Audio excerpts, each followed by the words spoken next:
almost like just like a sigh of relief that things are done, and you can just continue to go out and play football. And what I've done throughout the last, now 4 years coming into this year, I think it's going to be another fun year for us. Obviously, there's other contracts in your draft class that were all highly discussed, talked about throughout the process. What was that like, knowing that you're kind of one of the pieces that they're looking at long term and kind of trying to manage, kind of keeping tabs on everything that was going on around you as you kind of were going through negotiations? Yeah, I mean, a lot of the negotiations and whatnot were done by my agent, and then he just kind of relayed some of that information to me, and then that's just kind of how things were done. Obviously, I know of the guys that we want to get done too, and so I still think that this contract allows them to get those things done with those guys, and hopefully we're able to keep them long term as well. What does it mean to be a building block in this franchise that this team obviously values you as going forward? It means a lot to me to be a small part of this organization from kind of where we were, in COVID year, winning like 4 football games to where we're at now. And to be a small part of that is very rewarding for me. It's humbling.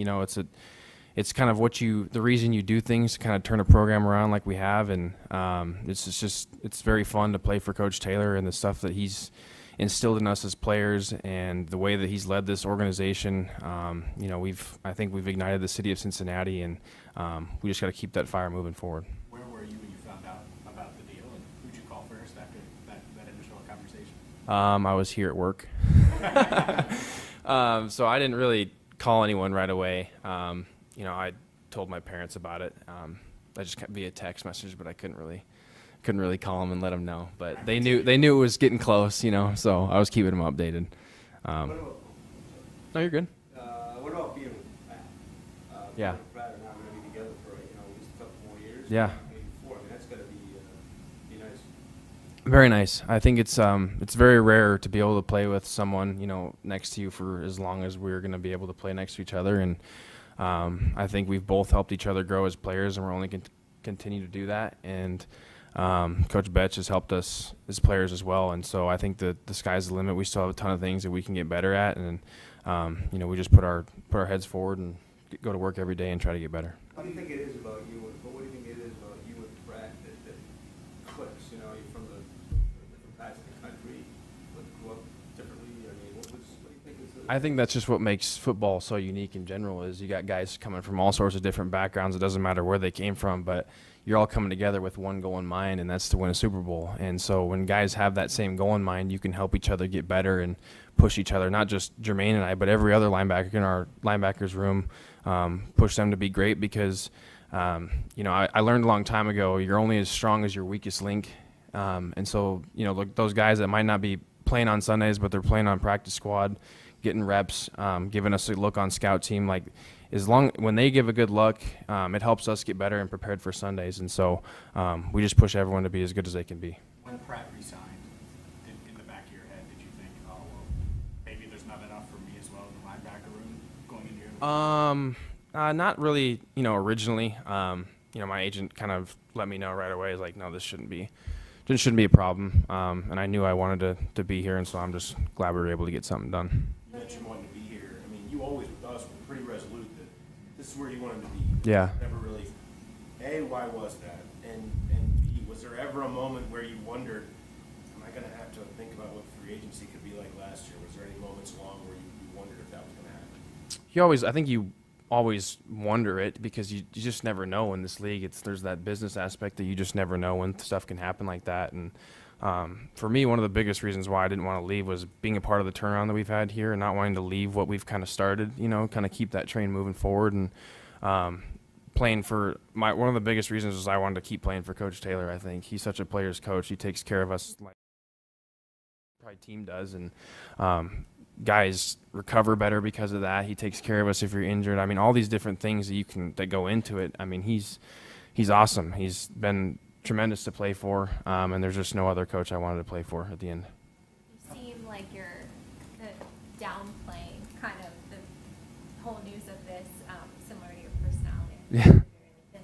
But when you start in the NFL, I mean, I feel like most players' dreams is to make it to that second contract. Right. That's like the life-changing contract. When you think of it that way, did you have any feelings about like, wow, I made it, or was it really just like, you're like, well, it's done, and now I can focus on?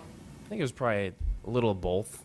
I mean, like you said, it's the contract you want to get towards, and as you probably know that from talking to me, I'm big on just living in the moment, being present, and just kind of focusing on that, and letting those outside things kind of take care of themselves if you just put in the work. And we're able to get that done. I think it really hit me when I came home, and my wife was in tears of joy, because it's just like one of those things. It's like it's a sigh of relief in a sense that you got that security and it's done, and now you can just move forward and be in Cincinnati for the next 5 years. What do you think is the hardest thing to this point in your career that you've ever had to deal with that you really felt like you grew from? My shoulder, 100%.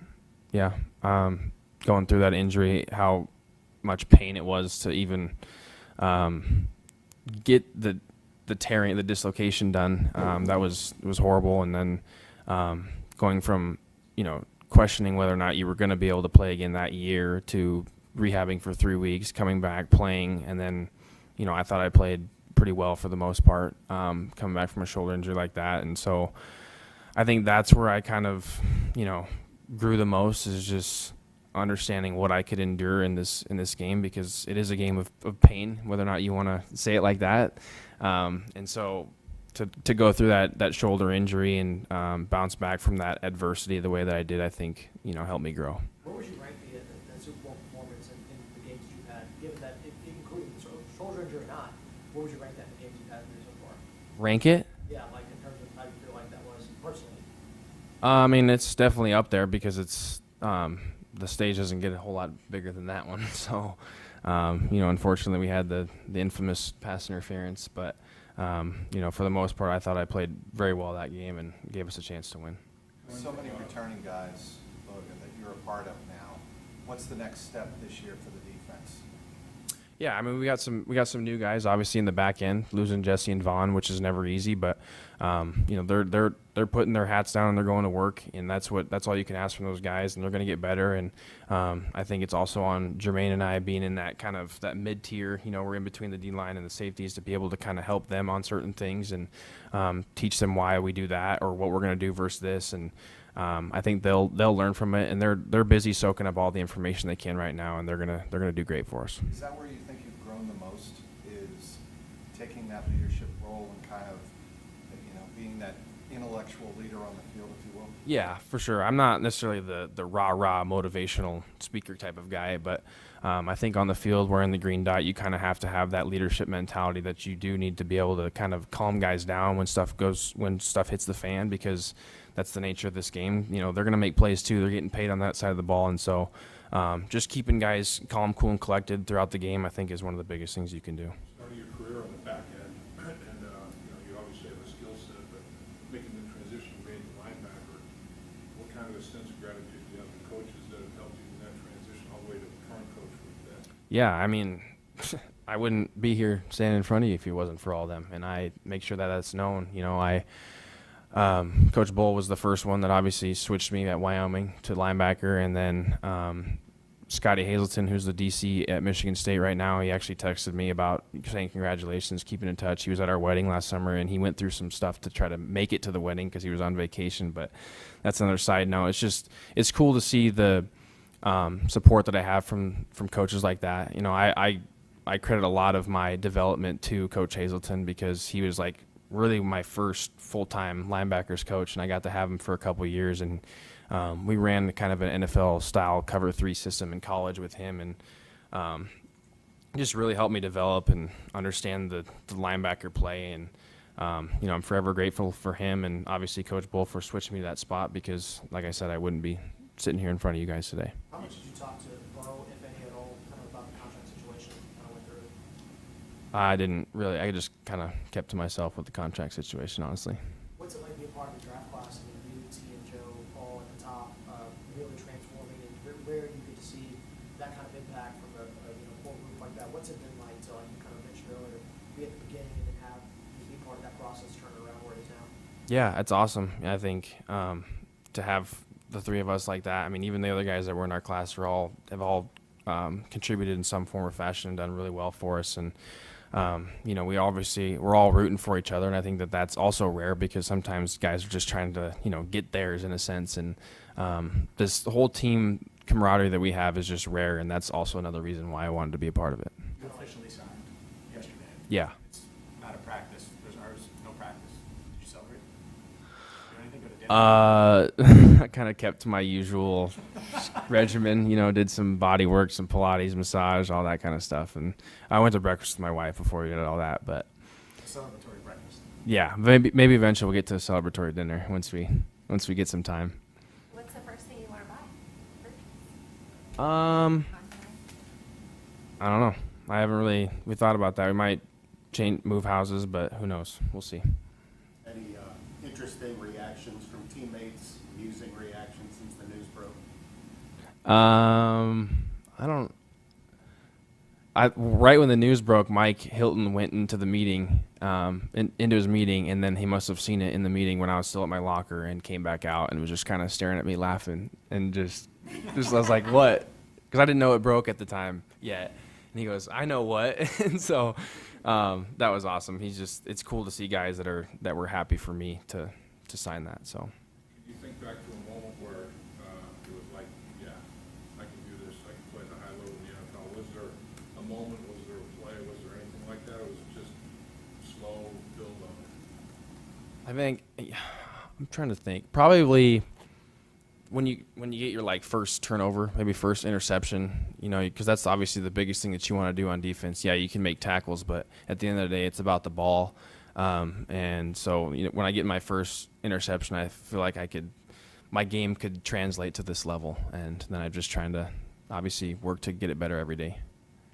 You used the expression being a small part of the team's success a couple of times, which reflects your humility. But this deal, I think, also shows everybody that you're a big part of this team's success.